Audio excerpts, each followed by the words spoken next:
El texto que hemos recitado hoy sirve de conclusión al Evangelio de Marcos y es un añadido, posiblemente redactado por otra mano durante la época apostólica.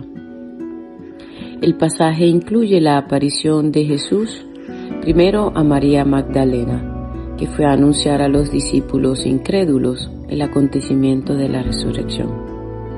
Luego la aparición a los 2 discípulos de Emaús, que se volvían a su pueblo.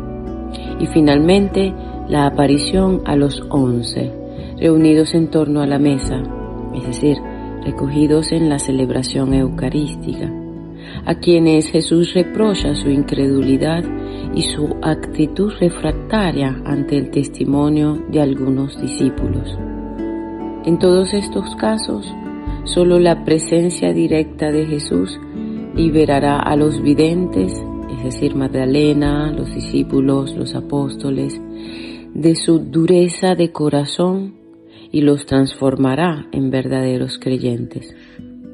Al subrayar la incredulidad de los discípulos, esta palabra de hoy pretende poner de relieve que la resurrección no es fruto de la imaginación ingenua o de alguna sugestión colectiva de los seguidores del Nazareno, sino un don del Padre en favor de aquel que se había hecho obediente hasta la muerte para la salvación de toda la humanidad.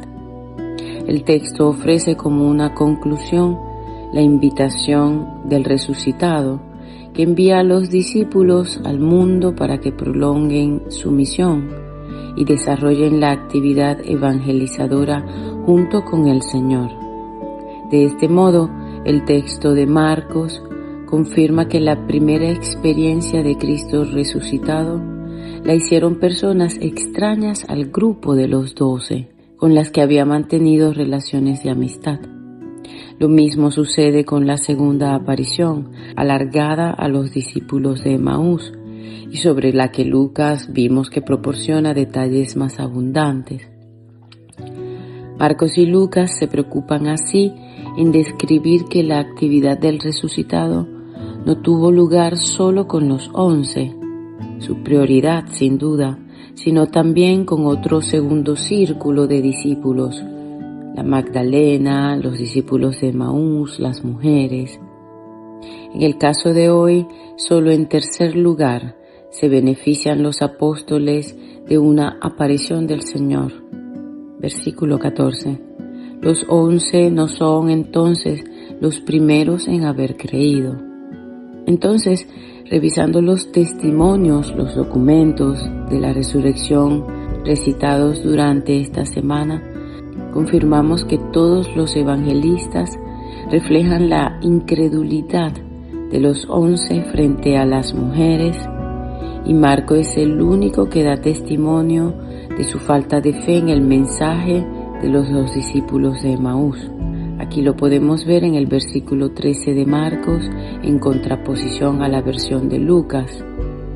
Este detalle es importante, porque la pluma de los evangelistas sobre la incredulidad de los apóstoles forma parte del arsenal apologético y prueba un hecho incuestionable. La idea de la resurrección de Cristo no nació, nuevamente lo decimos, de la imaginación de los apóstoles. Por eso la total admisión de la incredulidad y viene testimoniada sin miedo en los escritos evangélicos. Por otro lado, no podemos descartar la posibilidad que el relato de la aparición a los 11 englobe en un solo episodio una serie de experiencias o de descubrimientos realizados a lo largo de los 40 días que siguieron la resurrección.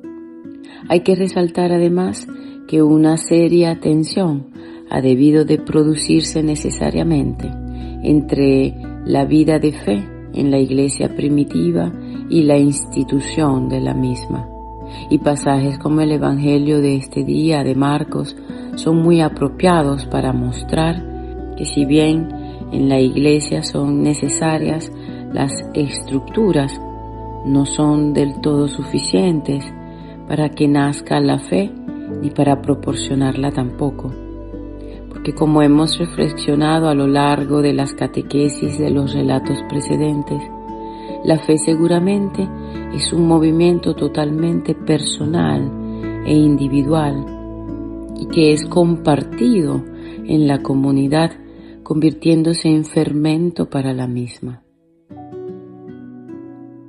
En otra palabra, la fe parece responder a una cadena testimonial que se hace depender de los primeros testigos del resucitado, pero en último término y como base existencial se apoya solo en Dios, en el Dios que nos trasciende y nos sobrepasa, es decir, en la autoridad y el poder del mismo Dios, porque los testimonios históricos estarán siempre sujetos a interpretaciones diversas y a posibles falsificaciones. No obstante, aquí nos encontramos con testigos que dan la vida, por consiguiente, testigos plenamente convencidos de la verdad de su testimonio. Y esto es precisamente lo que nos hace ver el relato de los Hechos de los Apóstoles. Los testigos de la resurrección de Jesús sufrieron todo tipo de restricciones y prohibiciones, pero nada podía detenerles. Había que obedecer a Dios antes que a los hombres. Además, no podían sino contar lo que habían visto y oído. Este es el norte que tiene que orientar necesariamente los pasos de los creyentes en su andadura por este mundo. Que el Señor nos mantenga abiertos a este horizonte de vida.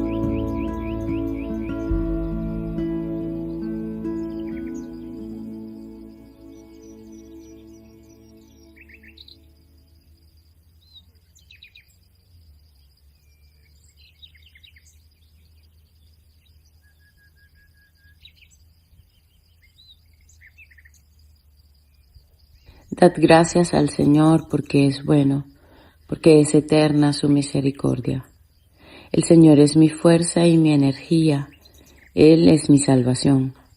Escuchad, hay cantos de victoria en las tiendas de los justos. La diestra del Señor es excelsa, la diestra del Señor es poderosa. No he de morir, viviré para contar las hazañas del Señor. Me castigó el Señor, pero no me entregó a la muerte. Abridme las puertas del triunfo y entraré para dar gracias al Señor. Esta es la puerta del Señor, los vencedores entrarán por ella. Te doy gracias porque me escuchaste y fuiste mi salvación. Te doy gracias, Señor, porque me escuchaste.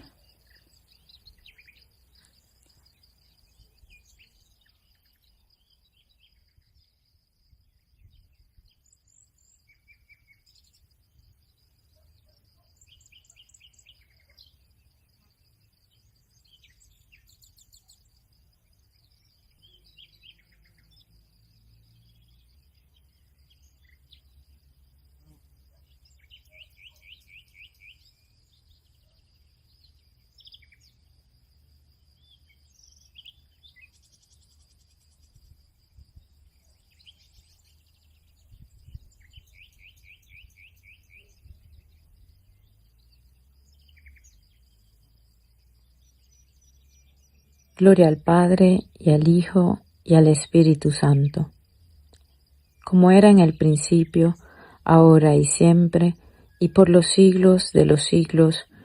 Amén. Padre nuestro que estás en el cielo, santificado sea tu nombre, venga a nosotros tu reino. Hágase tu voluntad en la tierra como en el cielo. Danos hoy nuestro pan de cada día. Perdona nuestras ofensas como también nosotros perdonamos a los que nos ofenden. No nos dejes caer en la tentación y líbranos del mal.